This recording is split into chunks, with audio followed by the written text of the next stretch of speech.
Hola, welcome to Spanish for Beginners, Lesson 1. My name is Eduardo and this is Atlantic Academy.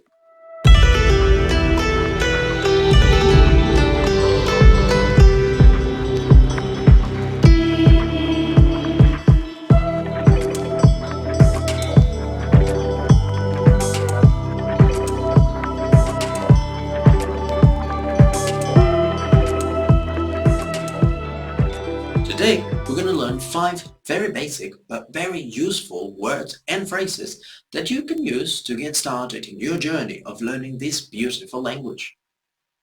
Hola. You've probably heard this one before, but in learning language, we must never assume that something is too easy to give it the attention it deserves. So, hola, of course, is the Spanish equivalent of hello. Now, simple as it is, there are some other useful information that we can get from this word. Hola shows us that the H in Spanish is always a mute letter. So that means that it never, doesn't matter where in the word is placed, does it make a sound.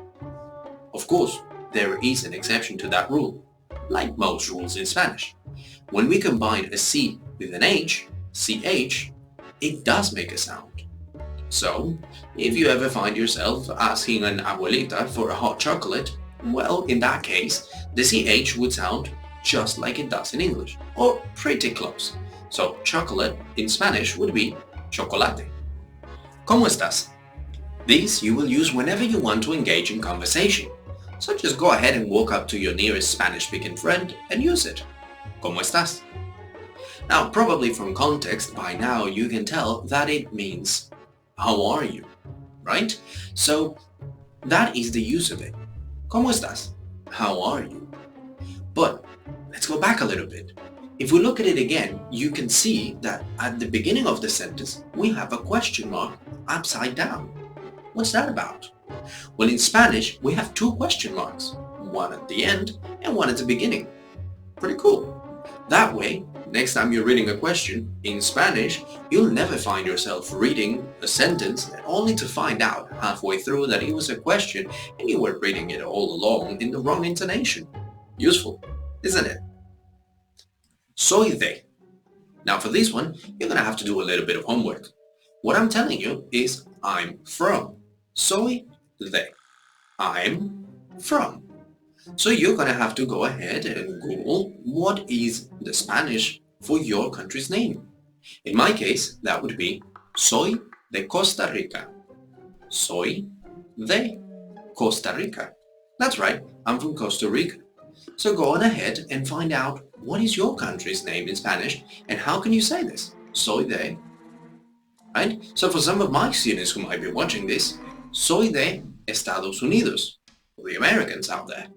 Soy de Inglaterra, for my English friends. Soy de Japón, for a student I met last week. Soy de Sudáfrica, for one of my newest students. And for the rest of you, if I didn't say your country just now, go ahead, Google it, find out what is your country's name in Spanish, and let us know in the comment down below. Soy de, where are you from? Gracias. Muchas gracias. This you will need if you're ever traveling and you find yourself in that situation where someone needs to point you to the nearest tourist attraction in a Spanish-speaking country. You will then need to thank them. This is what you'll need. Gracias.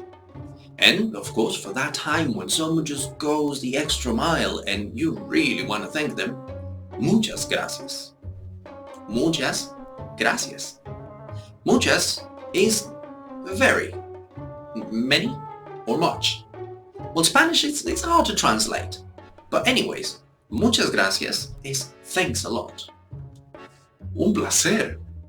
What if you find yourself at the receiving end of muchas gracias? If you ever find yourself at the receiving end of muchas gracias, this is what you can say. You can say, un placer. It doesn't mean only that though. There is quite a few meanings to this. And I believe that when we're learning a language, if a phrase has more than one use, well, that is just great. The more meanings, the better. Un placer can also be used when you meet someone and they introduce themselves to you in Spanish. You can go on ahead and say, un placer. Now, of course, There are a lot of other meanings and a lot of other ways of saying nice to meet you. But that's something we'll see in our video about meetings and greeting other people. Alright, so there you have it.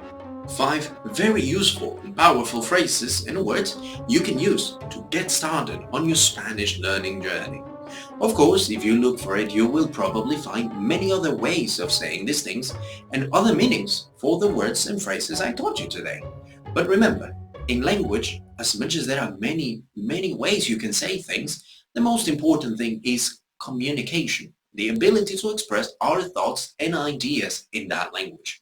So today I wanted to focus on some simple phrases that you would find easy to remember if you're a beginner and that will get you speaking right away. I hope it's useful and I hope you like them. I hope you guys enjoyed it and learned something new. And remember, join me next time to learn some more Spanish. Ciao!